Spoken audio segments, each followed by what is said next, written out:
Islam yang dirahmati oleh Allah Subhanahu wa taala. Ikhwani wa akhwati billah rahimakumullah.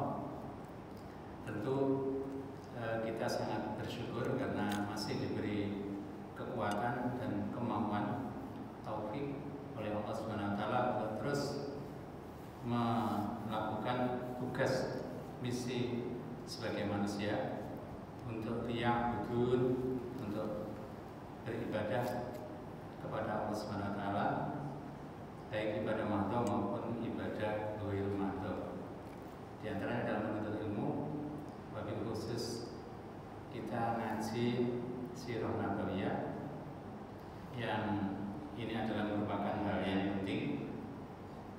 Sebelumnya saya sudah tanya koordinasi dengan sahabat saya, Mas Her, apakah perlu PPT atau akhirnya beliau minta makalah dan sudah saya buat. Mungkin bisa di-share di nomor masing-masing beliau begitu, supaya bisa menyimak sebelum di grup ya. Bisa dimasukkan apa ya? Ada punya nomornya semuanya. Paling tidak ada kerangka yang, dan apalagi waktunya juga tidak banyak sehingga kita mencoba untuk efektif dan efisien insyaallah. Al-Ahibah rahmatullahialaikum, para pengurus A3P dan juga jamaah sekalian yang dirahmati Allah Subhanahu wa taala. Saya diamanai untuk menyampaikan sirah nabawiyah perspektif politik. Karena Allah berfirman, laqad kana lakum fi rasulillahi uswatun hasanah. Sungguh pada diri Rasulullah SAW itu ada contoh, ada uswah, ada qudwah hasanah, ada teladan yang baik dalam semua kehidupannya. Tidak hanya sebagai ayah, sebagai suami, sebagai pemimpin masyarakat, bahkan sebagai Raisud Daulah. Jadi selain sebagai Nabi dan Rasul, sebenarnya Rasulullah di Madinah itu adalah sebagai kepala negara. Sehingga kalau di ilmu politik lihatnya tadi sempat ngobrol-ngobrol begitu ya. Kalau menurut Dr. Miriam Budiarjo kan ada 4 syarat untuk yang disebut sebagai sebuah negara. Ada pemimpin, ada tata aturan, sistem, kemudian ada penduduk dan ada teritorial. Yaitu semua sudah terpenuhi dalam negara Madinah. Sehingga kalau tadi Mas Dar menyebut perspektif sirah nabawiyah, ini adalah sirah itu sebenarnya perjalanan, tapi perjalanan hidup atau biografi Rasulullah SAW. Tidak hanya kita maknai secara kuantitatif ya, ayah beliau siapa, ibu beliau siapa, kemudian tanggal berapa lahir, tahun gajah dan seterusnya, itu mungkin sudah sangat familiar dan setiap maulid terutama bulan Rabiul Awal itu di bulan Ramadan. Tapi perlu ada perspektif yaitu tadi yang teman-teman sejawat A3P yang melakukan, yaitu kepedulian dalam urusan politik Islami ya, yang high politik menurut Pak Amin Rais ya. Sehingga boleh ngomong politik di masjid itu khususnya yang high politik ya, yang mungkin tidak sampai pada dukung calon tertentu, tapi kalau high politik atau siyasat mulia, politik tingkat tinggi, itu tentang sistem, kemudian tentang substansi, tentang idealitas dan seterusnya, idealitas politik, tata sosial politik, sistem pemerintahan dan seterusnya, itu justru termasuk yang harus kita elaborasi, kita eksplorasi lebih jauh. Kalau masalah insya Allah keimanan, kemudian ibadah, ini sebagai kuadran pertama itu sudah insya Allah sebagai khatam begitu, meskipun kita ngaji tiada henti insya Allah. Karena learning by doing, kemudian juga thalabul ilmi minal mahdi sampai ilal ahdi, itu adalah terus menerus. Karena ilmu Islam juga sangat luas, samudra sakofah Islam itu begitu luas, maka ya kita termasuk siapapun adalah termasuk yang terus belajar man ta'alamal Quran wa alamahu sebagai khairun nas ya, sebaik-baik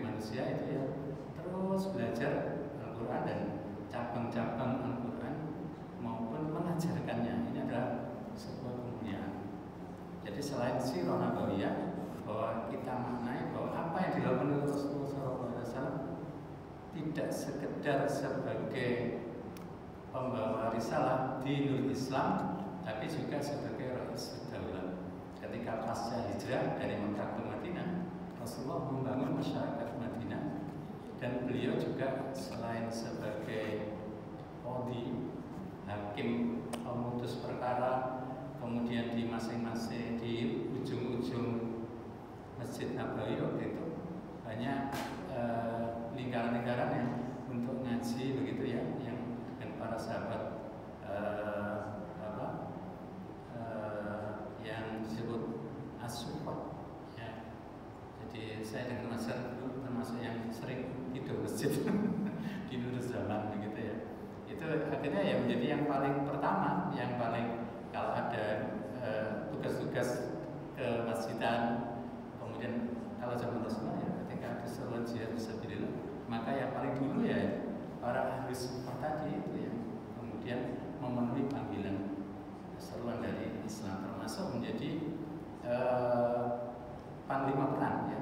Ini saya bawa buku Rasulullah sang panglima, karena memimpin dalam perang secara langsung, dalam ghazwah ya bersama Rasulullah, maupun dalam syariah itu tanpa kehadiran Rasulullah SAW langsung, dan berbagai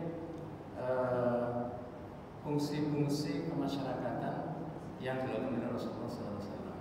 Sehingga paling tidak pada pagi hari ini, karena kita ngaji sirah, maka rujukan utama ya diantaranya sirah nabawiyah yang muktabar itu adalah sirah Ibnu Hisham. Sirah Ibnu Hisham ini adalah ulama yang mentahqiq ya, bahkan melakukan mukhtasar, meresum dari sirah sebelumnya yang belum sesistematis sirah Ibnu Hisham, yaitu Syekh Ibnu Ishaq. Sehingga rujukan utama dari sirah Ibnu Hisham adalah sirah Ibnu Ishaq, dan keduanya penulisannya adalah penulisan dengan metode riwayat ya. Jadi sama dengan penulisan hadis Rasulullah SAW, sehingga sangat kredibel, sangat ilmiah. Dalam sirah Ibnu Hisham, sebuah paragraf itu selalu ada sumbernya, an siapa, sampai sambung Rasulullah atau para sahabat ya yang menyaksikan dalam hadis afaliyah. Dan memang tidak semua hadis itu diucapkan oleh Rasulullah dalam bentuk qauliyah, karena definisi hadis kan ada yang qauliyah, ada yang afaliyah, yaitu Rasulullah melakukan kemudian sahabat merekam dan mengabarkan dalam bentuk hadis-hadis afaliyah. Dan yang ketiga ada hadis takririyah, yaitu ketetapan atau diamnya Rasulullah SAW. Sehingga ini yang akan coba kita kita explore begitu ya bersama-sama. Saya tidak berpretensi sebagai yang serba tahu, yang lebih tahu, karena mungkin hanya bacanya lebih dulu begitu saja. Sehingga kita istilahkan sharing ya, sehingga nanti sudah dipeseni nanti paling maksimal 30 menit, kemudian kita lanjutkan dengan dialog interaktif, bahkan diskusi ya.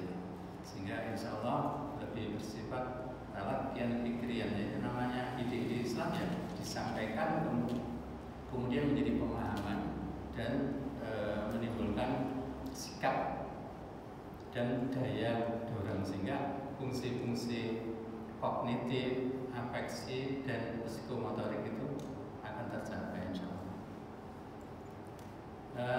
Sebelum masuk ke sirah nabawiyah ini, sesuai dengan yang di makalah, dasar seorang muslim adalah ketika dia mengucapkan syahadatain. Kalau ada whiteboard juga tidak apa-apa, tapi kalau tidak ada tidak apa-apa. Karena kalau menyiapkannya lebih ribet ya, nanti bisa dia. Jadi ketika kita sudah, meskipun secara kita banyak dari keturunan kayak ayah dan ibu kita, itu juga yang patut kita syukuri. Bagaimana seorang masuk Islam dengan segala pengorbanannya, para mu'alaf itu justru mungkin lebih mantap begitu ya untuk masuk Islamnya dengan penuh kesadaran, bahkan pengorbanan biasanya diboikot oleh keluarga-keluarga sebelumnya ya, keluarga Nasrani atau keluarga Hindu, Buddha itu biasanya ketika masuk Islam maka kemudian jadi boikot. Sehingga tentu kesahadatan pengucapan kedua kalimat syahadat asyhadu an la ilaha illallah wa asyhadu anna muhammadar rasulullah itu sebagai pembeda antara seorang muslim dengan yang non muslim. Yang di sini tentu syahadat yang kita maknai sudah cukup banyak kajian bahwa syahadat yang pertama adalah bersifat tauhid ya, yaitu mengesahkan Allah, tetapi tidak cukup dengan pengakuan bahwa Allah itu sebagai Rabb, sebagai Tuhan Al-Khaliq, pencipta langit dan bumi, alam semesta dan manusia. Kalau seperti itu orang Buddha juga begitu, ketika ditanya ya benar Tuhannya siapa, Allah gitu. Tetapi memang ada ahli ilmu kalam menyebut ada tauhid rububiyah ya, kemudian ada tauhid uluhiyah yang kemudian kita tingkatkan lagi pemahaman kita bahwa Allah itu ya sebagai al-ilah gitu ya, sebagai al-ma'bud yang wajib diibadahi, wajib ditaati, disembah, termasuk asyari yang maha membuat aturan yaitu dinul Islam, tidak hanya berupa ibadah mahdoh tapi juga aturan-aturan yang berkaitan dengan sosiopolitik ya. Ya sebagai misi bagi seorang muslim itu adalah liya'budun begitu ya. Maka asyari itu dengan kita mentaati apa yang telah dibuat oleh asyari Allah Subhanahu wa taala yang membuat aturan. Ya justru di sini akan menjadi diskusi yang menarik. Kalau sekarang ya ternyata pembuat aturan itu kan manusia, ketika zaman sekularisme itu menghegemoni dunia ya. Sehingga ada istilah sekularisme atau fasluddin anil haya, memisahkan agama dari kehidupan.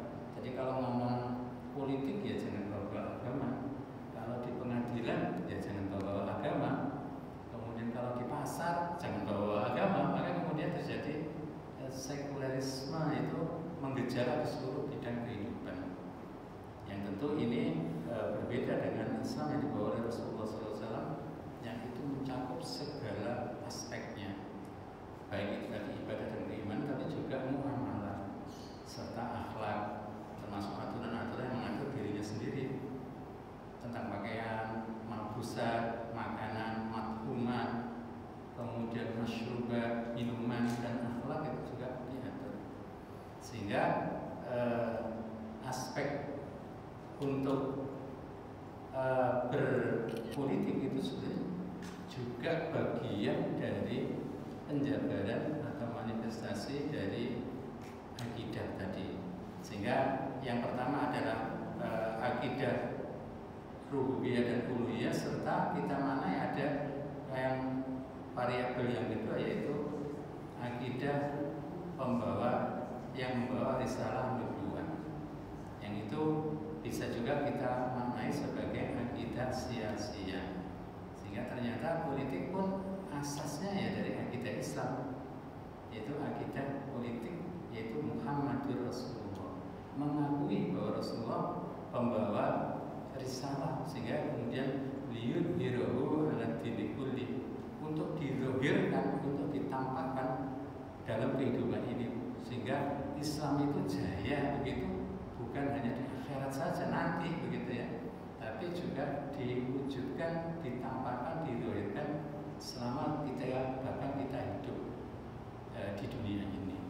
Sehingga ketika masa-masa kejadian kaum muslimin mulai dicontohkan oleh Rasulullah bersama para sahabat sebagai pelanjut yaitu Khulafaur Rasyidin, maka disitulah kemudian berkembang, bahkan langsung menantang adik kuasa saat itu, kerajaan Kisra Persia dan kerajaan Herakl Romawi.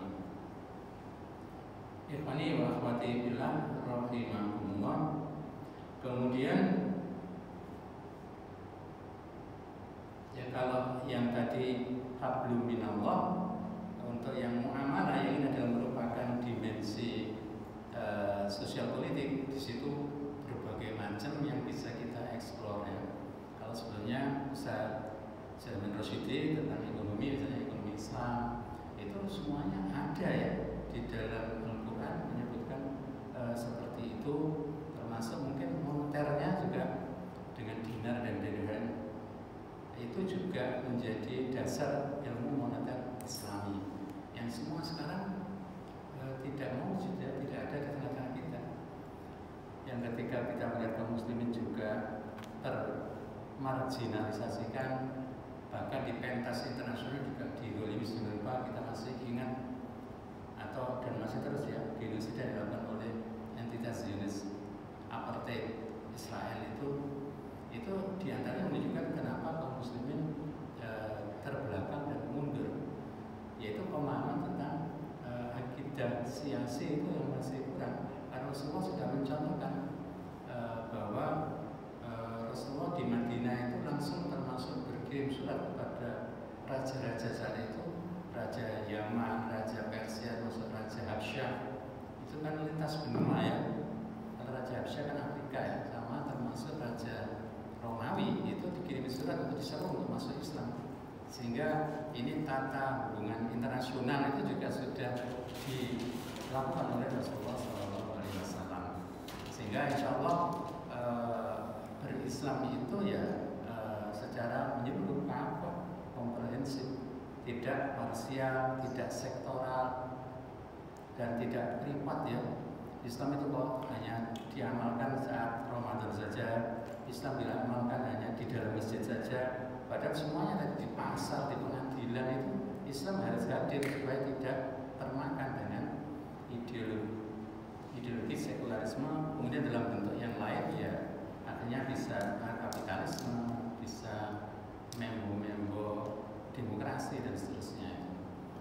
Sehingga insya Allah dengan waktu yang sangat terbatas, sudah 15 menit masih pembukaan ya. Tapi tidak apa-apa, nanti kita bisa eksplor yang dalam diskusinya insya Allah.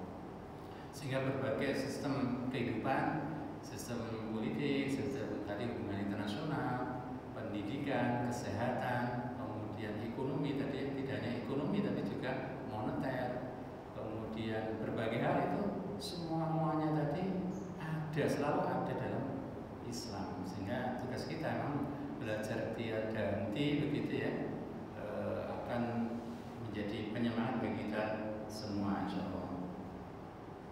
Ikhwani wa akhwati billah rahimakumullah, dalam kitab Sirah Ibnu Hisham ini secara sekilas begitu ya, karena ini adalah merupakan kitab sirah yang muktabar dibandingkan dengan penulisan atau kodifikasi Bible saja ya. Ini kitab suci dibandingkan kitab sirah itu sudah sangat beda. Jadi Sirah Ibnu Hisham ini sudah menggunakan metode penulisan hadis gitu ya, sehingga bisa dipertanggungjawabkan dari riwayatnya, dari nasab atau transmisi informasi itu bisa marfu nyambung kepada Rasulullah SAW atau tidak dan seterusnya. Itu begitu rumit ya. Para imam hadis, Imam Bukhari, Muslim, sampai termasuk imam-imam lain, baik itu kutubus sittah yang 6 atau kutubus tis'ah yang 9, itu adalah sebagai peletak dasar sumber Islam itu aman. Selain Al-Quran tentunya, Al-Quran sudah dilakukan dengan Mushaf Utsmani, itu sudah terverifikasi valid bahwa itu adalah kalamullah. Nah, kalau kembali pada tadi Bible, untuk yang Sirah Ibnu Hisham dibanding Bible saja, Bible edisi tahun 45 dengan Bible sekarang beda. Bible itu adalah gabungan antara Taurat dan Injil. Tapi kalau dalam Bible istilahnya adalah Al-Abdul Jadid, Al-Abdul Qadim, atau dan Al-Abdul Jadid, Old Testament begitu ya, dan New Testament. Yang kemudian disatukan Taurat dan Injil itu menjadi Bible yang itu diimani juga, dan kalau diamalkannya wallahualam ya, karena di situ ada pengharaman babi, kemudian khitan dan sebagainya, itu ternyata tidak diamalkan juga, sehingga baik Protestan maupun Katolik itu sebenarnya mereka tidak secara murni dan konsekuen untuk menjalankan agamanya. Tentu berbeda dengan Islam yang misalnya sekarang tampak, tapi sayangnya hanya bagian yang ritual ibadah madhab termasuk keimanan. Yang ini sulit diukur kalau keimanan.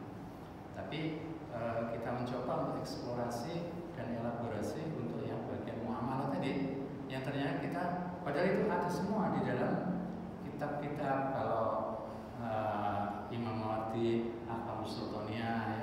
Kemudian kalau dari sosiolog Islam gitu ya, di mukaddimahnya Ibnu Khaldun dan seterusnya ya. Apalagi kalau bergeser kepada para saintis dan teknolog, kalau tak dasar ilmu modern ya semuanya adalah Muslim gitu. Ibnu Sina di bidang kedokteran dalam kognitif ya. Kemudian Ibnu Haisam dalam ilmu optik. Kemudian ya sampai sekarang ilmu kimia itu ada al-alnya itu berarti dari bahasa Arab alkemi itu ya, alkimia, alkana, alkuna, golongan begitu dan seterusnya itu luar biasa. Nah itu banyak yang hilang kemudian ketika Islam mengalami zaman kemunduran. Kalau dalam hadis yang panjang sekali itu ya sebagai mulkan Jabrian gitu, masa diktator begitu ya saat ini, sehingga tinggal pada era berikutnya yaitu tentang kehadiran Islam kembali di semua aspek kehidupan. Ikhwani wa akhwati fillah rahimakumullah. Sehingga kalau dibandingkan penulisan Bible tadi, ya Sirah Ibnu Hisham lebih kredibel begitu ya dibandingkan dengan penulisan Bible atau yang lain ya. Kalau itu bandingannya kepada kitab-kitab Samawi ya, yang dulunya itu adalah agama tauhid, tapi kemudian ada campur tangan manusia, mereka memilih-milih, kemudian membuang sebagian, mengamalkan sebagian yang kemudian sudah tidak murni lagi ya. Baik itu dari ajaran Yahudi dengan kitab Tauratnya maupun ajaran Nasrani dengan kitab Injilnya. Maka Rasulullah diutus oleh Allah sebagai khatamul anbiya wal mursalin.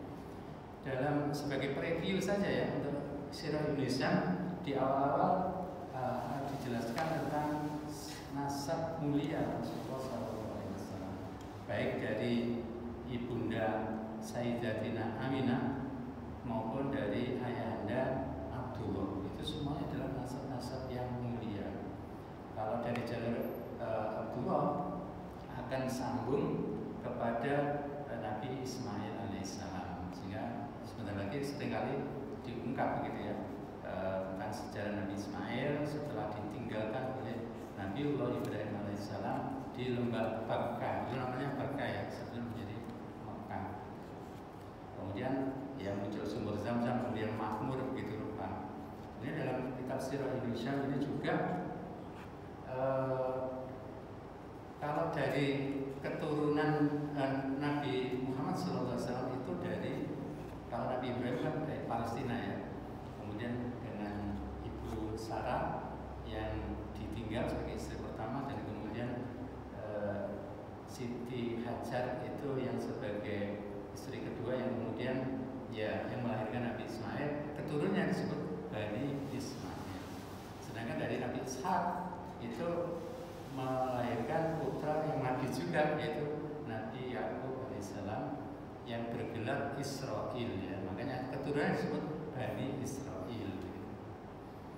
Kemudian untuk masyarakatnya, masyarakat Bakkah dan masyarakat Yastrib ya, dulu sebelum Madinah itu oleh Rasulullah diganti menjadi Madinatul Munawwarah. Jadi Munawwarah itu kayak bahasa Surabaya ya, sparkling gitu. Bercahaya begitu ya. Madinah itu kota metropolitan ya. Jadi beda dengan desa Korea ya. Tapi Madinatul Munawwarah kota yang berjaya, tentu bukan waktu itu belum ada lampu listrik, belum ada lampu minyak pun belum ada, kan Masjid Nabawi masih kalau lampu penerangan ya membakar apa itu purple mineral itu. Bahkan kalau jamaah sholat isya dan sholat subuh itu gelap, tidak tahu, belum ada atap, masih beralasan pasir ya, sehingga bercahayanya itu adalah cahaya iman dan Islam dan perjuangan. Sehingga insya Allah yang menjadi cikal bakal masyarakat Bakkah dan Madinah itu justru dari masyarakat keturunan Nabi Nuh dan juga yang daerah Yaman ya. Jadi yang daerah selatan itu kemudian pernah terjadi banjir besar ya. Kemudian ada di sini juga disebutkan ketika 1 tahun sebelum kelahiran Rasulullah SAW itu juga ada peristiwa Ashabul Ukhdud, atau sebelumnya lagi ya, kalau beberapa dekade sebelumnya ada yang dikenal dengan Ashabul Ukhdud, yaitu orang-orang pemilik parit ya. Karena waktu itu ada semacam screening begitu ya. Karena cerita pemuda yang dipanah oleh raja yang zalim itu mungkin pernah dengar ya di dalam hadis. Cerita tapi dimuat di dalam hadis Muslim yang itu insya Allah sangat populer gitu ya. Yaitu cerita pemuda pahlawan itu istilahnya gitu ya. Yang kemudian dia mendakwakan ketauhidan oleh raja yang zalim tadi, dibunuh, dilempar ke jurang nggak mati-mati, ditenggelamkan di laut nggak mati-mati. Kemudian diberi bocoran, kalau ingin membunuh saya tolong kumpulkan penduduk zaman waktu itu ya di alun-alun, kemudian bunuhlah saya di tengah alun dengan dipanah, tapi dengan mengucap Bismillahi Rabbi Gulam. Jadi dengan nama Allah Tuhannya pemuda ini begitu ya.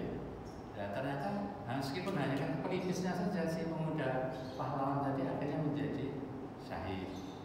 Tapi yang menyebabkan efeknya itu adalah orang-orang Yaman saat itu kemudian masuk Islam. Oh, berarti itu kita beriman kepada Tuhannya pemuda tadi. Yang salah itu adalah raja yang zalim tadi.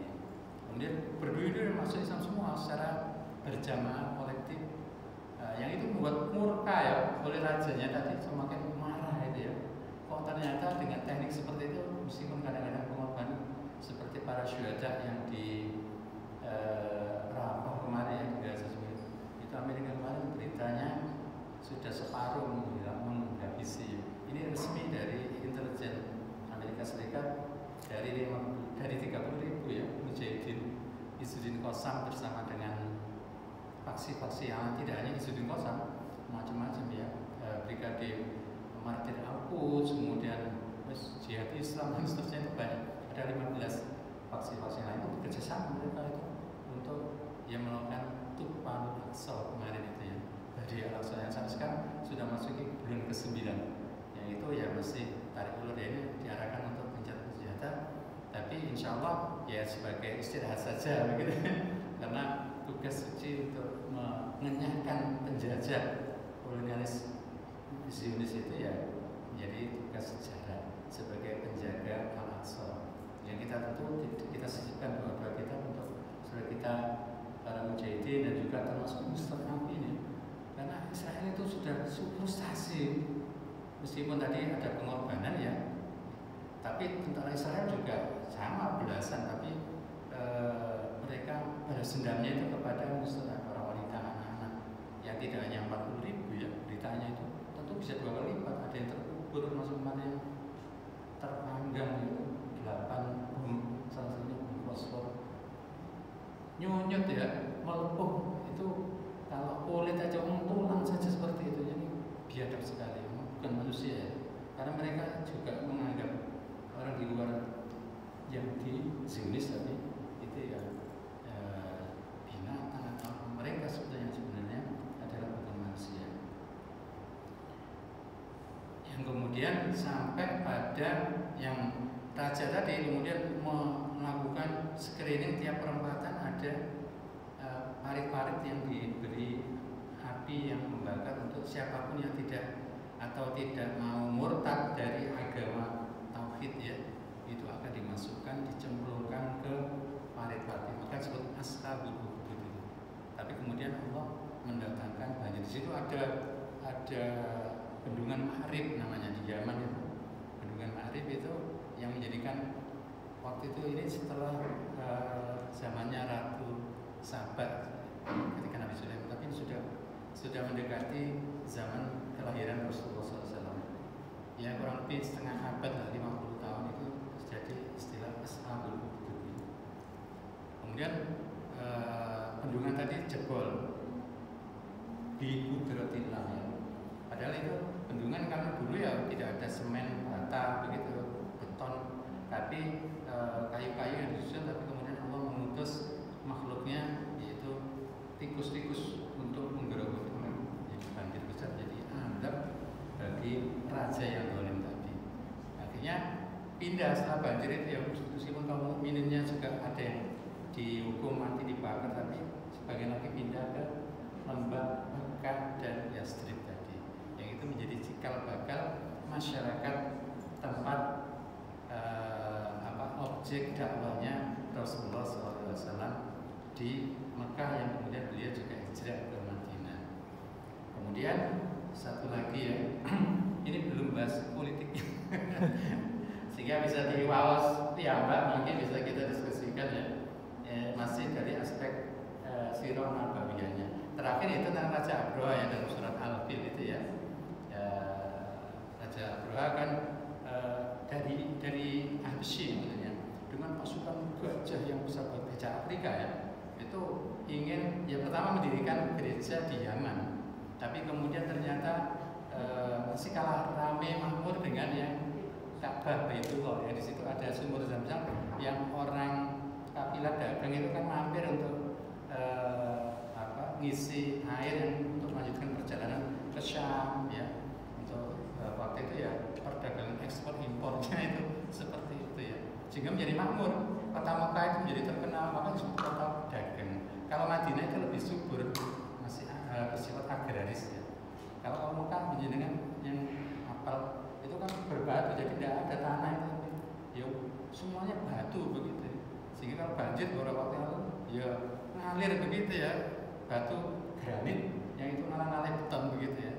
Seperti itu kondisi fisik baik Mekah yang kemudian dan juga Madinah. Raja Abroha yang kemudian kita sangat hafal karena kecemburuannya, ternyata bahkan ada dari penduduk Mekah itu atau nenek moyangnya ya, kakek moyangnya itu apa istilahnya, membuat kotor ya, bahkan memberai gereja yang ada di Yaman, buatannya Raja Najasyi yang waktu itu sebagai daerah protektoratnya kerajaan Habasyah, sehingga Yaman itu masih dijajah oleh Habasyah. Kemudian membuat gereja tadi untuk menandingi Mekah, tapi kalah, akhirnya mengerahkan pasukan gajah untuk menghancurkan Ka'bah Baitullah. Tapi Allah sebagai pemilik Ka'bah kemudian mengirim makhluk Allah yaitu burung ababil. Ababil itu sebenarnya bukan nama burung. Ababil itu kan gerombolan, maksudnya gerombolan burung-burung ya, yang kemudian membawa sijil, batu-batu yang kita memaknainya, kalau orang-orang liberal kan itu semacam virus macam-macam atau bom nuklir ya, kita nggak menakwilkan seperti itu ya. Ya seperti itu, kemudian hancurlah gajah-gajah tadi, berodol utusnya, kemudian ya selamatnya. Ini sudah 1 tahun kurang sebelum kehadiran Rasulullah, maka disebut tahunnya tahun gajah. Ini sudah semakin mendekati. Nanti kita sambung pada sirah yang lain ya. Sedikit mungkin 5 atau 5 menitan supaya spesiasinya itu dapat gitu ya.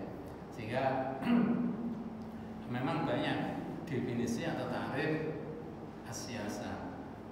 Memang dari bahasa Arab ya, siyasah, yang kemudian sudah diserap oleh bahasa Indonesia dengan siasat pakai T ya begitu ya.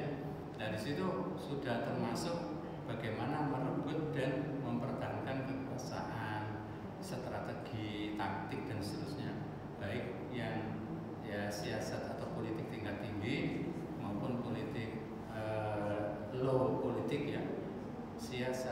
sufla itu yang mungkin biasanya yang praktis-praktis itu yang siasatul sufla. Nah, kita insya Allah lebih pada siasatul uliyanya itu, termasuk untuk membangkitkan umat, kemudian dan lain-lain. Definisi dari kalangan Islam itu asyasa ai riayatus sunil ummah dafilian wa kharijian. Jadi politik itu adalah sebetulnya bagaimana kita memenuhi kebutuhan orang per orang, maka disebut ada homo politikus begitu ya. Ini bersama dengan kalau di ekonomi kan homo economicus begitu ya. Bagaimana manusia memenuhi kebutuhannya, itu baik kebutuhan diri sendiri, kebutuhan masyarakat. Kalau dulu ada kelompok adat begitu ya, atau sukunya. Nah kalau sekarang ya dalam bentuk negara, itu semua dipikirkan oleh politikus ya. Baik dafilian yang sebutnya oleh levelnya dalam negeri maupun kharijian bersifat internasional, dualiyah ya atau dauliyah. Yang termasuk sekarang kalau di hukum itu tidak ada hukum internasional kan begitu ya.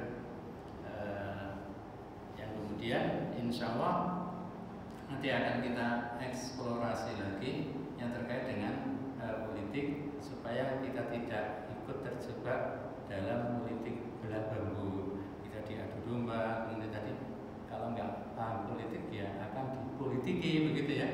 Ada ungkapan yang fenomenal, ungkapan dari A.W.S. Cokroaminoto sebetulnya yang kemudian sering diulang-ulang oleh Buya Nasir, itu yaitu ya semurni-murni akidah, kemudian selihai-lihai siasat, dan secanggih-canggih, yang canggih ini saya ganti ya, ini bahasa sekarang ya, secanggih-canggih teknologi itu sesuatu yang menjadi ya dasar bagi kita insya Allah untuk mengarungi dan mengembalikan marwah jati diri kaum muslimin ya, termasuk tadi kita memandu membersamai umat untuk menempuh jalan kebangkitan yang sudah dicanangkan oleh para ulama internasional. Abad 15 Hijriah padahal sekarang sudah tahun ke 45 ya, kan 1445. Kalau ada yang ilmu eskatologis, umur manusia sudah pendek tapi belum pasti karena itu kan masalah gaib ya.